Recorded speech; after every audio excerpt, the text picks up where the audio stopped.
Mito moderno. Un cuento que muchos repiten con una seguridad casi religiosa, aunque nunca lo hayan investigado de verdad. Te lo cuentan así. Año 1870. Roma. Pasillos fríos. Humo de velas. Un Vaticano encerrado en sí mismo. Y en el centro de la escena, un papa. Un hombre solo, pero no solitario, rodeado por un círculo de cardenales y obispos obedientes. Puertas cerradas. La iglesia acorralada por el mundo moderno. Revoluciones. Liberalismo. Racionalismo. El siglo XIX rugiendo afuera como una tormenta. Y entonces, según este mito, en medio del miedo, en medio de la presión, en medio de la desesperación, el Papa habría hecho lo que hacen los hombres cuando buscan poder y temen perderlo. Se habría inventado una salida, un blindaje, un escudo, una herramienta para callar la discusión y habría decretado, casi unilateralmente, soy infalible.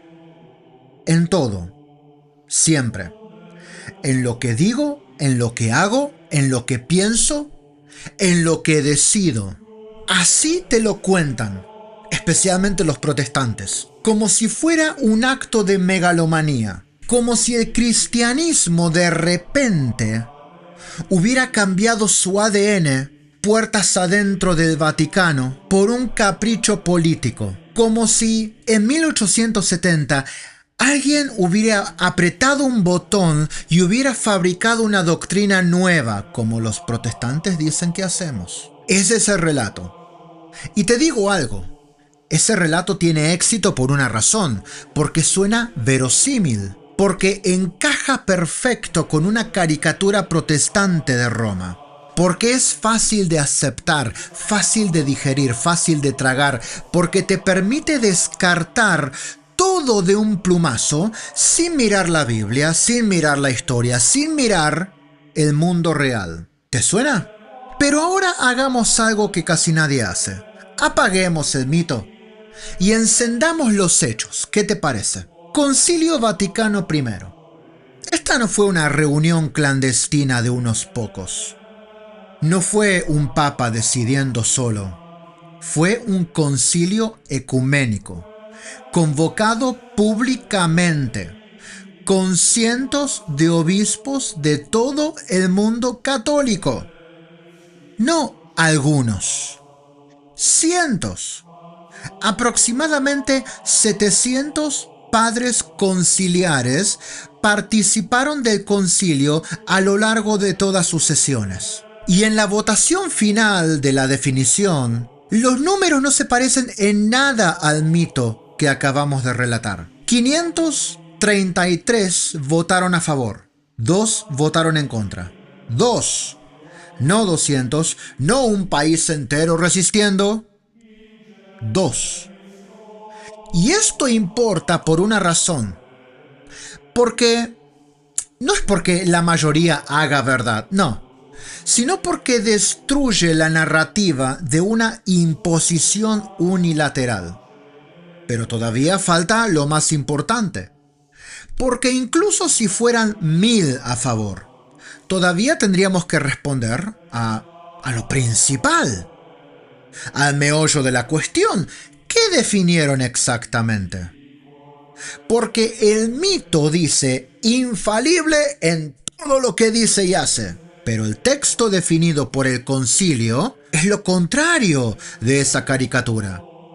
Es técnicamente preciso, restrictivo, casi quirúrgico. No dice el Papa nunca se equivoca. No dice el Papa es un profeta permanente. No dice todo comentario del Papa es palabra de Dios. Define un acto específico. Cuando el romano pontífice habla ex cátedra, es decir, cuando en su oficio de pastor y maestro universal define una doctrina de fe o moral que debe ser sostenida por toda la iglesia, Ahí, eso. No su vida privada, no su carácter, no su opinión política, no su estado de ánimo, no sus entrevistas. Pero ahora, pausa, por favor, pausa. Porque acá es donde quiero que mires algo conmigo. Incluso esa definición precisa, ¿realmente nace en 1870? ¿O 1870 fue solo el momento en que la iglesia, presionada por el mundo moderno, decidió poner en blanco y negro lo que ya venía creyendo desde hace muchísimo tiempo? Porque hay algo que muchos no saben o no quieren decirte. Durante siglos, muchos siglos, la iglesia ya hablaba de Roma como una instancia doctrinal definitiva en momentos críticos. Así que vamos a ir retrocediendo, no de golpe, vamos despacito, como quien va bajando por una escalera oscura, peldaño por peldaño, hasta llegar al corazón del asunto. Siglo V, Concilio de Calcedonia, año 451. El canon formal de la Biblia se declaró cerrado y vinculante hace 50 años. La iglesia está en crisis doctrinal, no una crisis de opiniones. Una crisis sobre quién es Cristo. ¿Es Dios verdadero? ¿Es hombre verdadero? ¿Una naturaleza? ¿Dos naturalezas? ¿Mezcla de naturalezas? ¿Separación de naturalezas? ¿Una voluntad? ¿Dos voluntades? Una crisis que, si se resuelve mal, el cristianismo se parte para siempre. Y en ese contexto, el Papa León Magno envía su enseñanza doctrinal, su famoso tomo, y los obispos reunidos, al reconocer la claridad doctrinal de esa enseñanza, no dicen, bueno, esta es una postura occidental. No dicen, interesante aporte. Dicen una frase que atraviesa la historia como un trueno: Pedro ha hablado por boca de león. Pedro, no león. Pedro. ¿Te das cuenta de lo que implica eso? Implica que la iglesia veía el oficio romano como algo más que una opinión humana, como un instrumento por el cual Cristo podía confirmar a los hermanos, como le había dicho a Pedro que hiciera. Seguimos bajando. Siglo IV. Y acá hay un punto que es imposible de esquivar. Vos hoy abrís tu Biblia y asumís que el índice que tenés al principio es palabra de Dios. Génesis es escritura. Mateo es escritura. Hebreos es escritura. Apocalipsis es escritura. Pero esa lista, ¿de dónde viene? Alguien la tuvo que reconocer, confirmar, delimitar. Y no fue un ángel bajando del cielo con una tabla. No, eso es lo que dicen los mormones acerca de su libro. Fue la iglesia. Concilios regionales como Hipona y Cartago y decisiones en Roma asociadas a esta recepción fijaron el canon que el cristianismo iba a recibir y utilizar como cerrado y definido formalmente por los siglos de los siglos. Y nadie vive hoy diciendo, bueno, el canon bíblico es una opinión falible. No. El protestante mismo no vive con el temor de que una mañana aparezca un libro nuevo inspirado, porque sabe en el fondo que Roma habló, que la iglesia se expidió, que hubo una decisión, que hubo un cierre, que hubo una instancia final que ya no se discute. Seguimos bajando. Ahora llegamos a un lugar donde ya no estás en el siglo V, ya no estás en el siglo IV. Estás en la Biblia, Hechos 15, Concilio de Jerusalén. El primer concilio de la iglesia y el primer gran conflicto doctrinal del cristianismo. La circuncisión. ¿Es necesaria la circuncisión para la salvación o no? Este no es un detalle menor. Es el evangelio mismo. ¿Por qué? Porque si la circuncisión es necesaria, Cristo no basta. Y si Cristo basta, la circuncisión no es necesaria. Y el texto muestra debate, discusión, choque. Y en medio del caos, en medio de la discusión, del debate, Pedro se levanta, empieza a hablar y la asamblea hace silencio. Y la decisión se envía a las iglesias con lenguaje vinculante. ¿Ha parecido bien al Espíritu Santo y a nosotros? No dice, nos parece. No dice, quizás. No dice, cada uno según su conciencia. No, es una decisión con pretensión divina. Y si esto te incomoda, es porque revela algo que muchos no quieren admitir. El cristianismo no nació como una democracia hermenéutica. El cristianismo nació con una iglesia que decide, que define, que ata y desata. Y ahora, bajemos un peldaño más. Antes del Concilio de Jerusalén, Cristo mismo.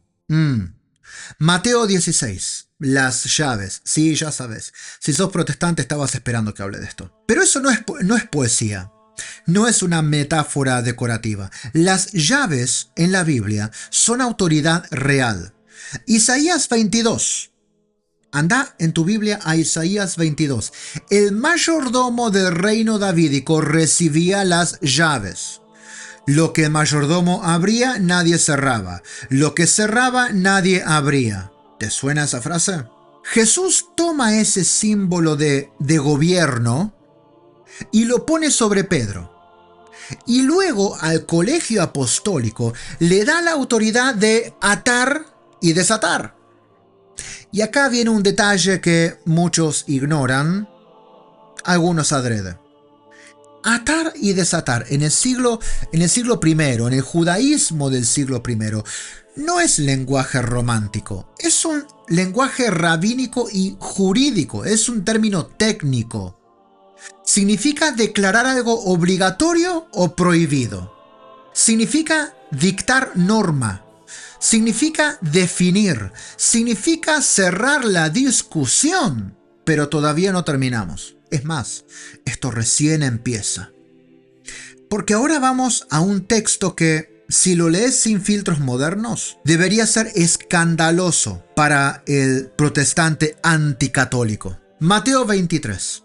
Jesús hablando contra los escribas y fariseos. Los llama hipócritas, los denuncia, los expone. ¡Oh!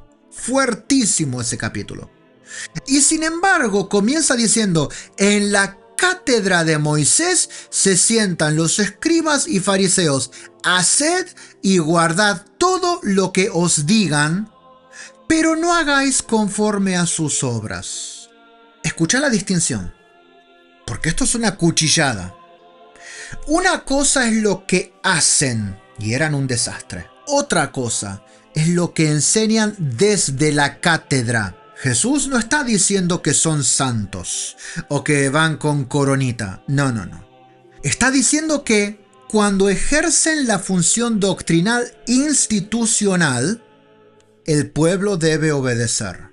No por ellos, por la cátedra, por el oficio, por la estructura. Y si eso existe en tiempos de Jesús, entonces el argumento protestante moderno, que Dios jamás tuvo, jamás necesitó, jamás empleó una autoridad final vinculante, empieza a derrumbarse. Y ahora bajamos todavía más. Malaquías. Ya cruzamos el umbral hacia el Antiguo Testamento. Los labios del sacerdote guardan la ciencia y de su boca se busca la ley. No dice de su boca se busca una opinión. Dice la ley. Y finalmente llegamos al corazón del Pentateuco. Dimos un salto ahí. Ahora lo vamos a subsanar. A Moisés. A la forma en que Dios gobierna a Israel. Mucho antes de la Iglesia Católica. Y ahí vamos a leer un texto que muchos cristianos nunca escucharon predicado. Y los que sí, tratan de redefinirlo. Un texto donde Dios establece que si hay un caso difícil, se sube a los sacerdotes y al juez y se hace exactamente lo que dictaminen, sin apartarse ni a la derecha ni a la izquierda. Y el que se rebela contra esa sentencia, ¿se dan cuenta? Entonces volvemos al mito del 1870 y lo miramos de frente. ¿De verdad crees que esto de la infalibilidad comenzó recién en 1870? ¿O fue en 1870 solo el último ladrillo visible de una pared que ya estaba construida desde Moisés, confirmada por los profetas, confirmada en Jesús y aplicada por la iglesia desde el comienzo? Así que hoy no te pido que creas en Roma por tradición. Te voy a llevar paso por paso, desde el mito moderno hasta la raíz bíblica. Y cuando lleguemos al Pentateuco, vas a tener que decidir una cosa. O Dios siempre gobernó a su pueblo con una voz final y vinculante, o el cristianismo moderno se inventó una libertad que la Biblia jamás promete. Durante siglos te han repetido la misma historia, que Roma se desplomó bajo su propio peso, que la iglesia se hundió en corrupción y que la verdad quedó enterrada, hasta que 1500 años después, un monje iluminado decidió rescatarla. Suena convincente, suena heroico, pero también suena sospechosamente conveniente. Porque la historia real, esa que está escrita en los padres de la iglesia, en los concilios, en la sangre de los mártires, cuenta algo muy distinto. La fe nunca se apagó, la doctrina nunca estuvo perdida, y la iglesia, con todos sus pecadores, jamás dejó de ser la esposa de Cristo. Aquí no venimos a repetir cuentos de propaganda. Aquí abrimos los libros, las escrituras, los documentos y dejamos que hablen por sí mismos. Bienvenido a Catolicismo sin filtro, donde los mitos protestantes se caen solos y la verdad católica resplandece, aunque incomode.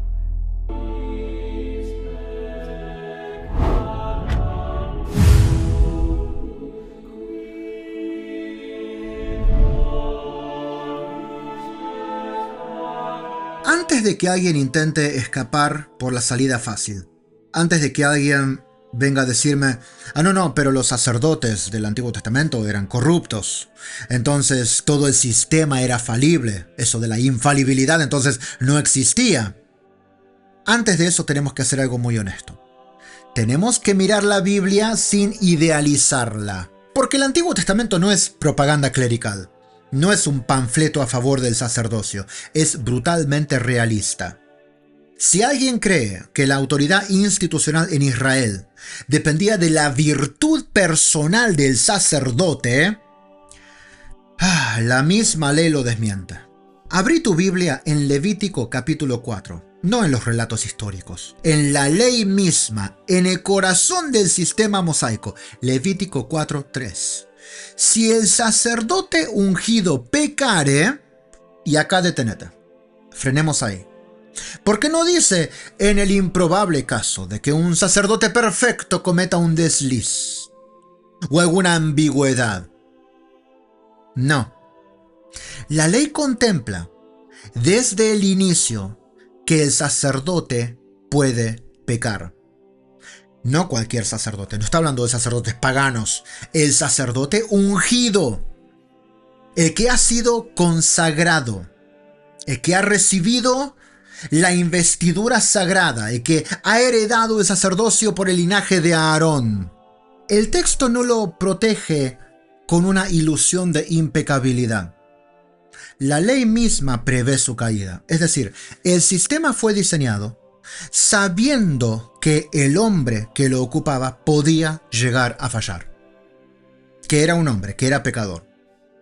Y si el sistema fue diseñado contemplando la caída del sacerdote, entonces la autoridad sacerdotal no depende de su santidad personal, Pero sigamos. Levítico capítulo 10. Nadab y Abiú, hijos de Aarón. Acá no estamos hablando de sacerdotes de segunda línea. No estamos hablando de los levitas que asistían en el templo. Estamos hablando del linaje fundacional. Hijos directos de Aarón. Ofrecen fuego extraño delante del Señor. Eso es un acto litúrgico indebido. Una desviación del culto. Y el texto dice que fuego salió de la presencia de Dios y los consumió en presencia de Dios. Es decir, mueren. En ejercicio del sacerdocio mueren. Eso no es un error privado. Eso es un fracaso sacerdotal público. Escandaloso que Dios tiene que intervenir consumiéndolos desde el altar. Y sin embargo, Dios no abole el sacerdocio. No dice, bueno, visto que fallaron, elimino el sistema. El oficio permanece. El sistema sigue. La estructura no se derrumba porque los hombres fallan. Seguimos avanzando en la historia, ¿qué te parece? Primera de Samuel capítulo 2, los hijos de Elí. Y acá la Biblia es casi incómodamente cruda. Porque dice que eran hombres impíos. Robaban de los sacrificios, despreciaban las ofrendas del Señor, abusaban del pueblo. El texto no suaviza nada acá. Y el escándalo no es pequeño. Es sacerdocio corrupto. Es liturgia manipulada. Es autoridad espiritual abusada. Y si eso no fuera suficiente, el mismo capítulo continúa. Primera de Samuel 2, 22 al 25. Elí, el sumo sacerdote, él sabía lo que sus hijos hacían. Él sabía del abuso. Sabía de la corrupción. Él sabía de que se estaban acostando con mujeres ahí en las puertas del atrio. Y no los removió. Fracaso moral, fracaso pastoral, fracaso de gobierno. Y aún así, el sacerdocio no pierde su esencia y no deja de existir. No desaparece. Dios juzga a los hombres que estaban haciendo eso. Sí, severamente. Los tres mueren. Pero no anula la institución. ¿Te das cuenta de lo que está pasando acá? La Biblia está demoliendo la idea de que la autoridad institucional y la santidad personal son la misma cosa. Porque no lo son. Y todavía no terminamos. Avanzamos más en la historia. Segundo libro de Reyes, capítulo 16. El sacerdote Urías. El rey Acaz ve un altar pagano en Damasco y queda fascinado. Envía el diseño a Jerusalén y Urías, sacerdote del Señor, adapta el altar del templo del Señor según el modelo pagano que manda el rey. No es un detalle menor. Es alteración del culto divino.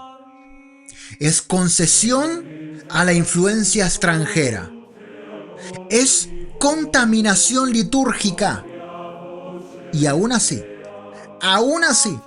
el sistema sacerdotal no se desintegra. Dios no dice, como este hombre falló, ahora cada israelita interprete la ley por sí mismo. No. El oficio permanece, la estructura permanece, la autoridad institucional permanece. Y ahora hagamos silencio un momento, porque esto que vamos a decir es fundamental. El Antiguo Testamento no presenta un sacerdocio idealizado. Presenta hombres reales, con debilidades reales, con pecados reales, con corrupciones reales. Y sin embargo, nunca equipara el pecado del hombre con la invalidez del oficio. ¿No te parece extraño eso? Nunca dice que la autoridad doctrinal se evapora cuando el sacerdote es indigno, que es así como los protestantes nos acusan hoy. El Papa no puede ser infalible por tal cosa. Y acá es donde muchos cometen un error lógico.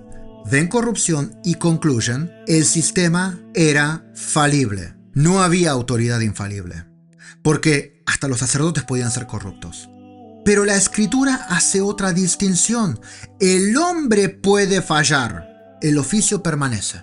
El hombre puede pecar, la investidura sigue siendo válida, queda intacta. El hombre puede ser juzgado y condenado por Dios, pero mientras ocupa legítimamente el cargo establecido por Dios, la estructura institucional no se convierte automáticamente en una farsa. Y ahora estamos listos, porque ya demolimos el argumento fácil. Ya vimos que el Antiguo Testamento contempla sacerdotes pecadores y vimos que no depende de su virtud. Ya vimos que el sistema fue diseñado sabiendo que el hombre puede caer, que el hombre es pecador. Y si la autoridad no dependía de la santidad personal, entonces surge una pregunta decisiva.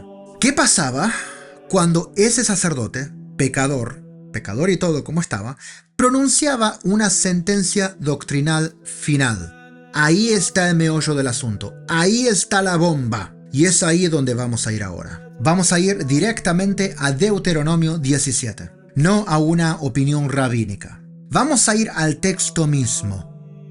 Y cuando lo leamos lentamente, deberías poder entender por qué el argumento moderno empieza a tambalearse a la luz de la Biblia. Hasta ahora vimos algo incómodo. Los sacerdotes podían pecar, podían corromperse, podían fallar moralmente. El Antiguo Testamento no los maquilla. Pero ahora viene la pregunta decisiva. ¿Qué pasaba cuando surgía una controversia doctrinal real? No un pecado privado, no un escándalo moral, una disputa sobre la ley, una cuestión difícil, un caso que dividía al pueblo. ¿Dios decía que cada uno lo interprete por sí mismo? ¿Acaso Dios decía, lean la Torá y llamen a votación? Ahora vamos al texto que casi ningún anticatólico se anima a leer en voz alta. Deuteronomio 17. Imagínate la escena. Dos hombres discuten en Israel. Uno acusa al otro. Hay un caso complejo. No está claro cómo aplicar la ley en este caso. Es un caso con cierto nivel de complejidad y dificultad. La comunidad en sí no puede resolverlo. Y entonces Moisés da una instrucción. Y esto no es sugerencia. Esto no es un consejo. Esto es un mandato divino, una última instancia vinculante. Deuteronomio 17, versículo 8. Cuando alguna cosa te fuere difícil en el juicio, entre sangre y sangre, entre causa y causa, entre llaga y llaga, en asuntos de litigio dentro de tus puertas, es decir, cuando el caso es demasiado complejo, cuando la interpretación personal ya no es evidente, cuando hay muchas versiones posibles de lo que podríamos hacer, cuando la comunidad está dividida acerca de lo que la ley realmente dice en este caso, entonces, ¿qué hacemos? Versículo 9. Te levantarás y subirás al lugar que el Señor tu Dios escogiere, y vendrás a los sacerdotes levitas y al juez que hubiere en aquellos días. Veamos lo que está pasando. Dice, subirás, irás a un lugar determinado, al lugar designado por Dios. No vas a seguir discutiendo indefinidamente. No vas a escribir infinidad de tratados. No vas a traer abogados para ver cómo se soluciona. Subirás al sacerdote en funciones. Y ahora viene el núcleo. Versículo 10. Y harás según la sentencia que te indiquen. Acá ya no hay consideraciones. Acá ya no hay evaluaciones posteriores posibles. Dice, harás lo que te indiquen. Vinculante. Versículo 11. Según la ley que te enseñen y según el juicio que te digan, harás. No te apartarás ni a derecha ni a izquierda de la sentencia que te declaren. Ni a derecha ni a izquierda. No hay reinterpretaciones posibles. Es una sentencia final. No hay espacio para decir, bueno, respeto tu opinión, pero yo tengo otra. No. Y ahora escucha, seguimos, versículo 12. Y esto es fuerte. Mira si esto no será vinculante. Y el hombre que procediere con soberbia, no obedeciendo al sacerdote que está para ministrar allí delante del Señor tu Dios, o al juez, este hombre morirá. Morirá, No excomunión simbólica, no desacuerdo teológico. Pena capital, sentencia de muerte. Porque desobedecer la sentencia del sacerdote no es simplemente discrepar con la opinión de un hombre.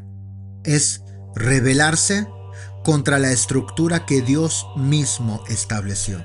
Y ahora haced esta pregunta. ¿El texto dice siempre que el sacerdote sea santo, entonces obedece su sentencia? ¿El texto dice siempre que el sacerdote tenga una vida moral intachable, entonces obedece su sentencia? No. La autoridad no descansa sobre la virtud personal. Descansa sobre el oficio legítimo. Sobre el oficio legítimamente ejercido. Y esto es lo que muchos no quieren ver. El mismo sistema que contemplaba sacerdotes pecadores exigía obediencia absoluta cuando pronunciaban la sentencia final dentro del marco establecido por la ley. No porque el hombre fuera impecable, sino porque el cargo estaba investido por Dios. Eso es autoridad institucional. Eso es lo que hoy llamaríamos una instancia doctrinal final. Pero esto no termina ahí. Deuteronomio 21, versículo 5, refuerza el mismo principio. Por dicho de ellos se decidirá toda controversia y toda lesión. Toda. No algunas. No las menores, no las fáciles. Toda controversia. Eso es lenguaje absolutista y total. Eso es cierre de la discusión. Esto es final. El sacerdote habla y todo el mundo calla. Ya no se discute más el asunto. Y avancemos ahora siglos adelante. Malaquías, el último profeta del Antiguo Testamento. Y el contexto acá no es bonito, ni siquiera es muy prometedor. Sacerdotes corruptos siendo denunciados. El culto siendo despreciado, las ofrendas al Señor que son defectuosas, irreverentes. Dios está denunciando al clero. Y en medio de esa denuncia, dice algo que debería hacernos frenar. Malaquías 2, versículo 7. Porque los labios del sacerdote guardan la ciencia, y de su boca el pueblo buscará la ley. Nota la atención acá. Dios condena la conducta de estos sacerdotes, pero no niega su función, no niega su investidura. No dice, bueno, como todos se corrompieron, ya no los escuchen más. No, a otra cosa. Estos ya no sirven. Dice que el pueblo debe buscar la ley de su boca. ¿Ves la distinción? Acá hay oficio doctrinal, no conducta personal. Dios puede juzgar al sacerdote por su pecado. Puede haber sacerdotes corruptos, malos, homosexuales, abusadores, pero mientras ocupa legítimamente su cargo, el pueblo sigue buscando la ley de su boca. Eso es tremendo, porque destruye el argumento moderno. Ese argumento que dice que si el hombre es indigno, entonces la autoridad desaparece. No, porque la autoridad nunca vino por la dignidad del hombre. Vino de Dios. En el Antiguo Testamento, la indignidad personal no anulaba automáticamente la función institucional. Y ahora, volvamos a la pregunta que nos trajo hasta acá. Si durante más de 1000 años Dios gobernó a Israel con una instancia final, una sentencia vinculante, una decisión que no podía apelarse, una autoridad que debía obedecerse bajo pena de muerte, sin importar la moralidad o falta del sacerdote. Si eso no dependía de la perfección moral del hombre, entonces el principio queda claro. Dios nunca dejó a su pueblo librado al libre examen. Dios estableció una voz final, una estructura, una palabra vinculante, un cierre a la cuestión. Y ahora la pregunta comienza a tomar forma. ¿Ese patrón que estamos viendo en el Antiguo Testamento desaparece con Cristo o Cristo lo lleva a su plenitud? Porque si el Antiguo Testamento ya contenía el principio de una autoridad doctrinal e institucional protegida por Dios, ergo infalible, entonces la discusión sobre la infalibilidad no empieza en 1870. Empieza en el Sinaí. Y todavía no terminamos. Ni siquiera llegamos a la mitad, gente. Este video va a ser largo. Porque ahora vamos a ver algo que muchos pasan por alto. Jesús mismo reconoce esa lógica institucional, incluso cuando los hombres que la ocupan son hipócritas. Y ahí el argumento se vuelve imposible de ignorar. Pero antes de ir a Jesús, volvamos para atrás. Hasta ahora ya vimos algo bastante incómodo. El sacerdote podía pecar. No debería, pero lo hacía. Podía corromperse, podía fallar moralmente. Pero cuando ejercía la función institucional, en el marco establecido por Dios, su sentencia debía ser obedecida a rajatabla, bajo pena de muerte. Ahora vamos más profundo. Éxodo capítulo 28. Dios está describiendo las vestiduras del sumo sacerdote. Las vestiduras del sacerdote tienen cosas muy simbólicas que no son decorativas, sino herramientas funcionales. Versículo 30. Pondrás en el pectoral del juicio el Urim y el Tumim, y estarán sobre el corazón de Aarón cuando entre delante del Señor. Y Aarón llevará siempre el juicio de los hijos de Israel sobre su corazón delante del Señor. Ahora estamos hablando del pectoral del juicio. El juicio. No el pectoral de la opinión. No el pectoral de la intuición. El pectoral del juicio final y definitivo. Vinculante para todos. Infalible.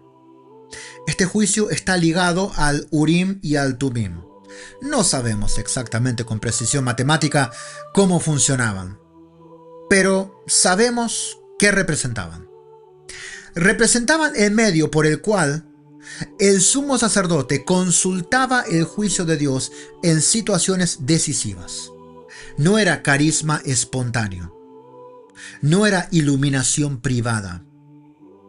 No era interpretación. Era mediación institucional.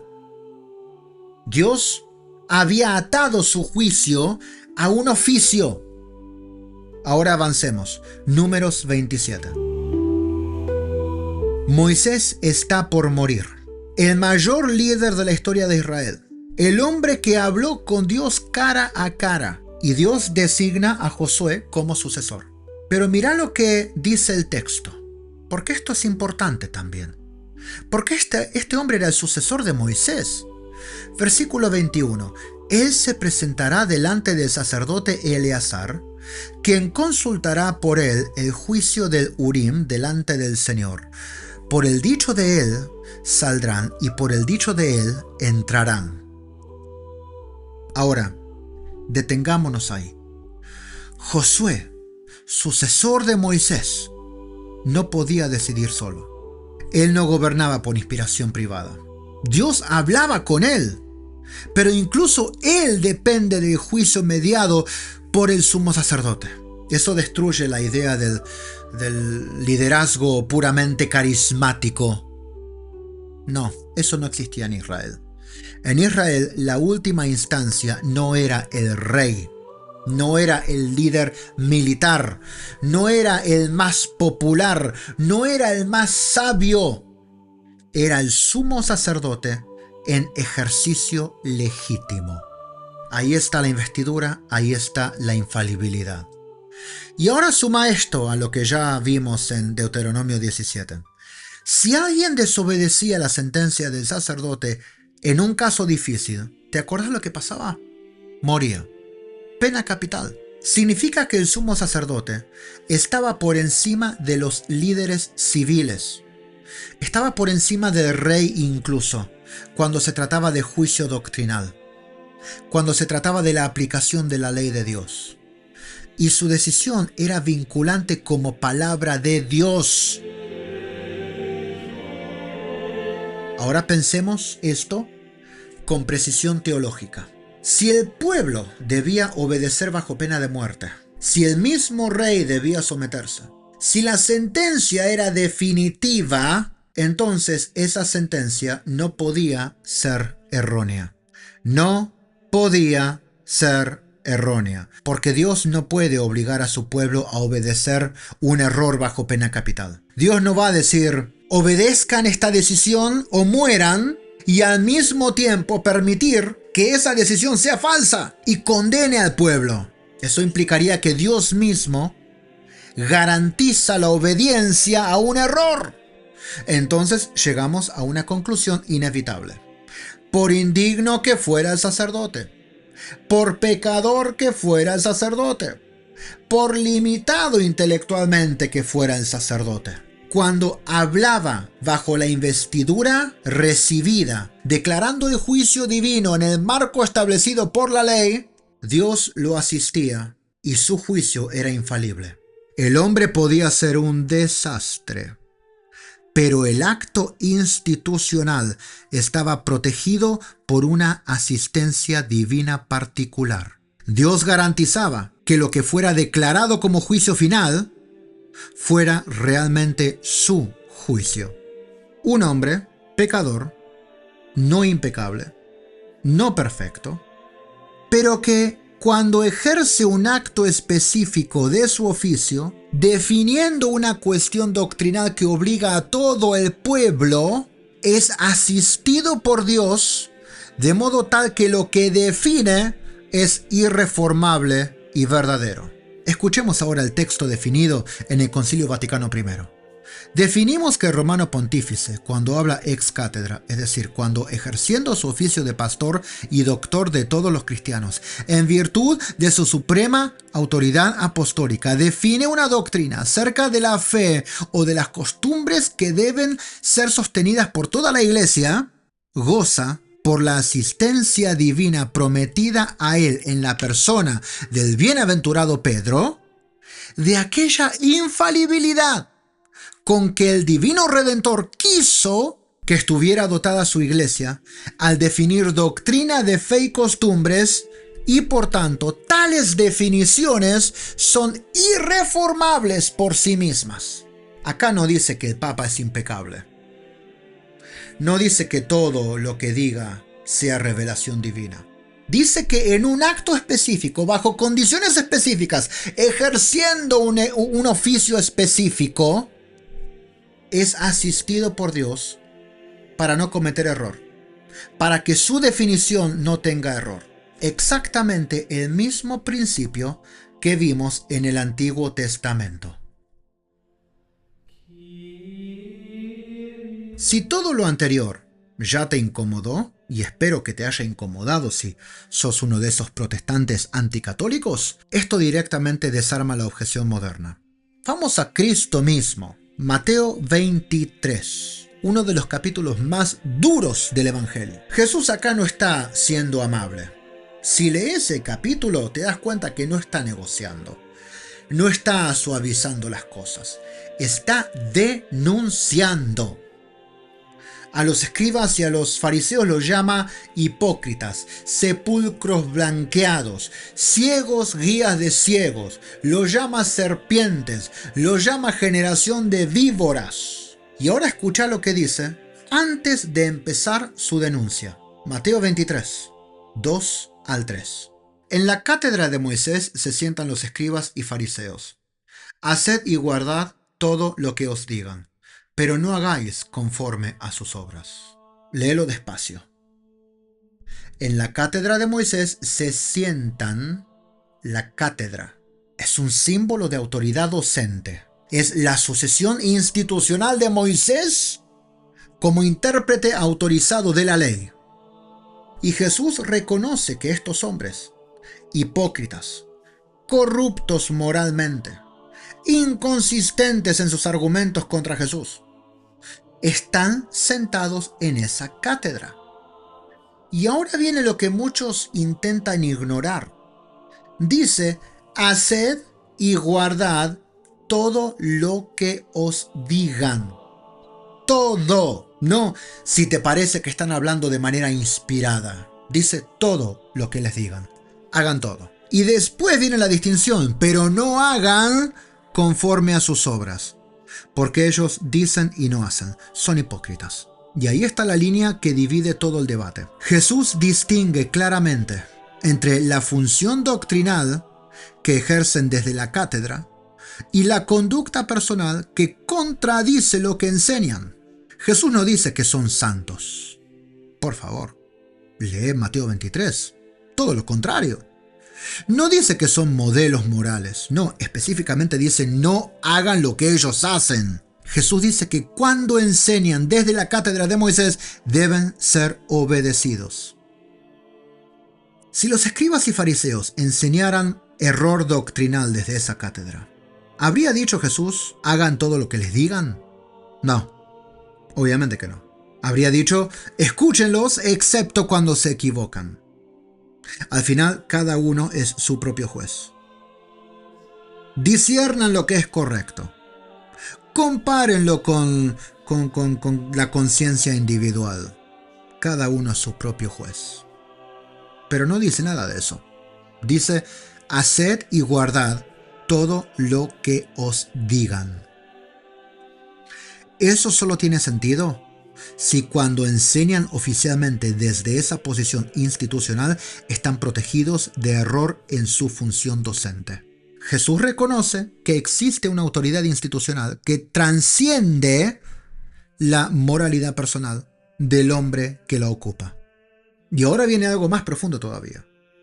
Jesús no abole la cátedra de Moisés. No viene a destruirla.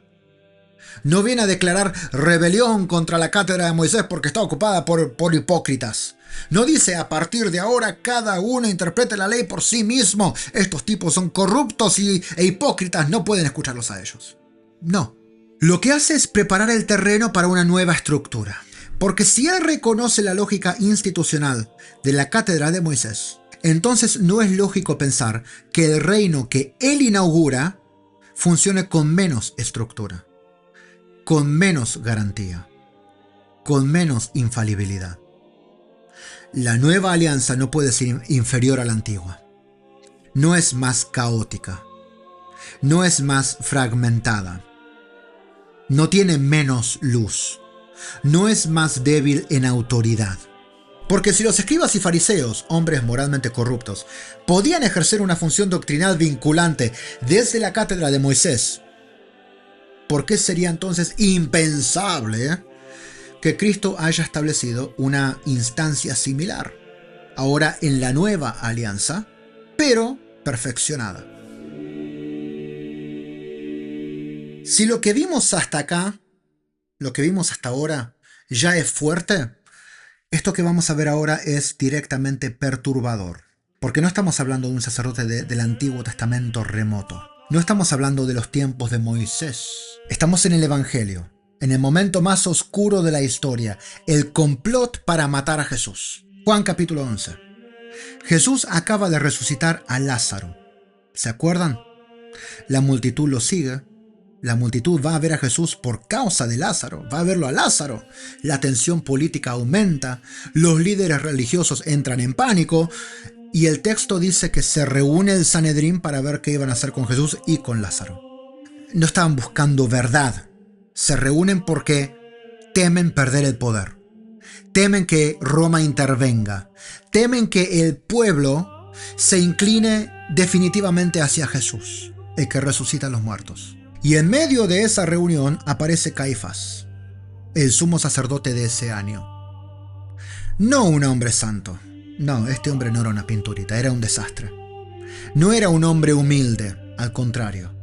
Era un hombre profundamente político, con muchos chanchullos con Roma. Un hombre que más adelante va a presidir el juicio injusto contra Cristo. Un hombre que manipula el proceso de principio a fin. Un hombre que busca eliminar a Jesús, cueste lo que cueste. Y en ese contexto, Caifás dice algo aparentemente frío y pragmático. Juan 11:50. Él dice: conviene que un hombre muera por el pecado y no que toda la nación perezca. En su mente eso es cálculo político. Sacrificamos a uno para salvar la estabilidad de toda la nación. Pero ahora viene la línea que cambia todo. Versículo 51. Esto no lo dijo por sí mismo, sino que, como era sumo sacerdote aquel año, profetizó que Jesús había de morir por la nación. Y no solo por la nación, sino por los pecados de todo el mundo, dice. Ahora, detenete ahí. Él no lo dijo por sí mismo. No lo dijo por su inteligencia. No lo dijo por su virtud. No lo dijo por su santidad. El texto es explícito. Como era sumo sacerdote, profetizó. Es decir, el oficio, la investidura, el cargo que ocupaba fue el instrumento por el cual Dios declaró una verdad más profunda que la intención humana de Caifás. Caifás estaba pensando políticamente, corruptamente, de manera pecadora. Dios estaba hablando de manera redentora.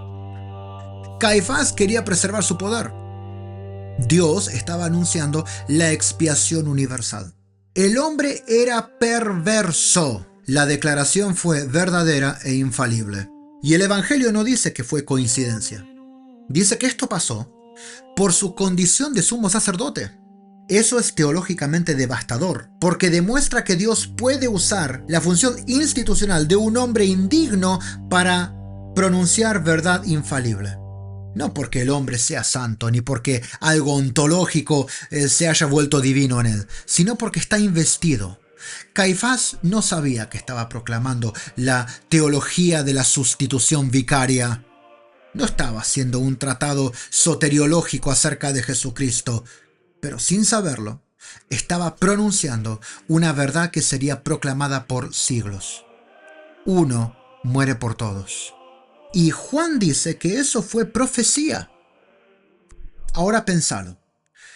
Si Dios puede proteger una declaración pronunciada por un sumo sacerdote completamente corrupto, si puede garantizar que esa declaración sea verdadera aunque el hombre sea moralmente indigno, nadie está diciendo que Caifás era modelo moral. Estamos diciendo algo mucho más preciso. Que en determinados actos vinculados a su oficio, Dios protegía la función del error. Y si eso es cierto, si incluso en el momento más oscuro del liderazgo judío Dios pudo hablar una verdad infalible por medio de un sumo sacerdote corrupto, entonces el argumento moderno que dice Dios jamás necesitó proteger institucionalmente a un hombre del error para guiar a su pueblo en la verdad, queda profundamente debilitado, queda anulado, queda cancelado, ya está, no existe. Y ahora la pregunta vuelve a aparecer. Si Dios protegía la función de sumo sacerdote en la antigua alianza, si Jesús reconocía la cátedra de Moisés, incluso cuando los que se sentaban en ella eran corruptos, si Caifás, perverso como era, profetiza de manera infalible, ¿es realmente imposible pensar que Cristo haya establecido una función similar ahora en la iglesia? ¿No sería la continuidad perfecta de lo que Él siempre vino haciendo? Así que ahora vamos a ver directamente a Pedro. Y cuando lo hagamos, la línea desde Moisés hasta Roma ya va a empezar a verse con una claridad inquietante para los anticatólicos. Vayamos entonces a Mateo 16. Jesús dice a Simón: tú eres Pedro, y sobre esta piedra edificaré mi iglesia. A ti te daré las llaves del reino de los cielos. Y lo que ates en la tierra quedará atado en el cielo, y lo que desates en la tierra quedará desatado en el cielo. Las llaves. Eso no es poesía decorativa. Eso es Isaías 22. Lo vimos al principio. Es el mayordomo del reino davídico que recibe las llaves. Es el administrador del reino en ausencia del rey visible, quien tiene autoridad delegada. Lo que él abre, nadie cierra. Lo que él cierra, nadie abre. palabras que Jesús aplica luego a sí mismo en Apocalipsis. Jesús, el hijo de David, el rey mesiánico, el rey eterno, toma ese símbolo de autoridad administrativa y se lo entrega a Pedro. No a todos en ese momento, no, se lo da a Pedro. A él le da las llaves. Le da la autoridad de atar y desatar. Y recordar lo que significa atar y desatar en el judaísmo del primer siglo. De esto ya habíamos hablado. No es lenguaje emocional, es lenguaje jurídico. Es declaración de algo obligatorio o permitido. Significa definir. Significa pronunciar juicio vinculante. Y ahora avanzamos. Lucas capítulo 22. La noche de la pasión. Ahí Jesús dice algo que rara vez se predica en este contexto. Simón, Simón, he aquí Satanás os ha pedido para zarandearos como a trigo. Pero yo he rogado por ti, para que tu fe no desfallezca. Y tú, una vez vuelto, confirma a tus hermanos. Satanás quiere zarandear a todos. Jesús ora específicamente por Pedro. No para que Pedro no peque, porque Pedro va a negar a Cristo 3 veces, sino para que su fe no desfallezca del todo. Y luego le da una misión. Cuando vos te hayas convertido, confirma a tus hermanos. Confirmar, fortalecer, sostener, levantar. Eso no es liderazgo decorativo. Eso es función doctrinal. Y finalmente, Juan 21, después de la resurrección.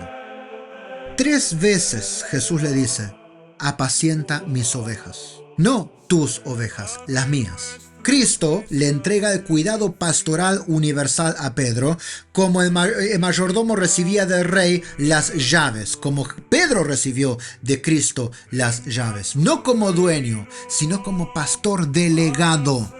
Y ahora conectemos todo, ¿qué te parece? En el Antiguo Testamento, el sumo sacerdote mediaba el juicio de Dios. En el Evangelio, Pedro recibe las llaves del reino. Recibe la autoridad de atar y desatar. Recibe oración específica para que su fe no decaiga. Recibe mandato de confirmar a los hermanos.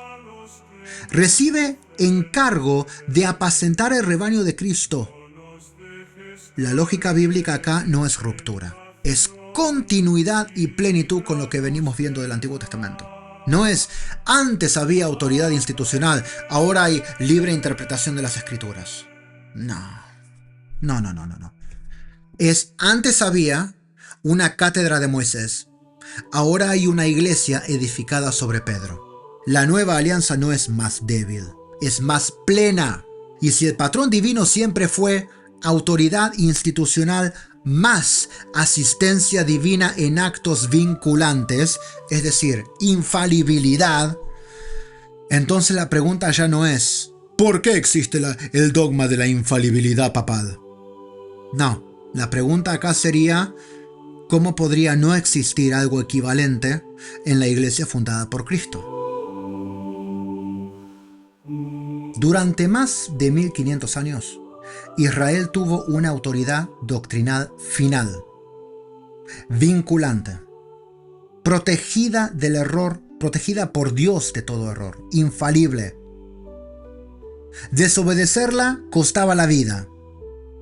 Jesús reconoce la lógica institucional, incluso en manos indignas, y manda al pueblo a obedecer lo que decían. Un sumo sacerdote corrupto incluso puede profetizar verdad por el hecho de ocupar un cargo, de tener esa investidura sacerdotal. Cristo le entrega las llaves a Pedro. Entrega autoridad para atar y desatar. Ora para que la fe de Pedro no desfallezca.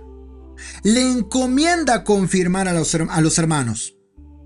Y le encomienda finalmente 3 veces, no una, apacentar al rebaño. Ahora, en pleno siglo XXI, nos dicen que el nuevo pacto funciona mejor sin una instancia doctrinal final. Que ahora todo es interpretación privada. Claro, a los protestantes les conviene decir eso. Que ahora la unidad depende de la lectura individual. 40.000 denominaciones protestantes y contando. Que ahora el modelo es más sólido porque es menos estructurado. Y la pregunta entonces queda en el aire. Si la antigua alianza que era figura y sombra, tenía una autoridad vinculante infalible. ¿De verdad te pensás que la nueva alianza, que es la plenitud, no va a tener lo mismo de una manera más madura, mejor definida, mejor asistida y mejor aplicada? Así que bueno, ya sabes qué hacer. Si te gustó el video, dale like, suscríbete. Más de la mitad de la gente que mira estos videos no está suscrita. Quiero decirte que están empezando proyectos bastante grandes en este canal. El Catecismo de la Iglesia Católica sigue estrenando un episodio por día, en los que hay cerca de 2.500 personas a 3.000 personas siguiéndolo diariamente, y lo veo ahí en las visualizaciones. Si querés te puedes sumar, te lo recomiendo. Estamos empezando los cursos. Ya lanzamos algún que otro episodio para cuando este video salga. Estamos armando el curso sobre la Didaché. Vamos a estudiarlo bien en profundidad y después vamos a ir a San Clemente Romano, vamos a ir a San Ignacio de Antioquía, vamos a ir a San Policarpo, vamos a saltar a San Justino Mártir, San Ireneo de León. Vamos a estudiar unos cuantos de la iglesia primitiva prenicena, antes del concilio de Nicea, antes de lo que dicen los protestantes, la formalización de la iglesia católica. No. Estamos demostrando en estos cursos, en estos episodios, la continuidad, la perfecta continuidad de la doctrina católica desde el primer siglo hasta hoy. Sin interrupciones, sin rupturas, continuidad. Nos vemos en el próximo. Que Dios te bendiga.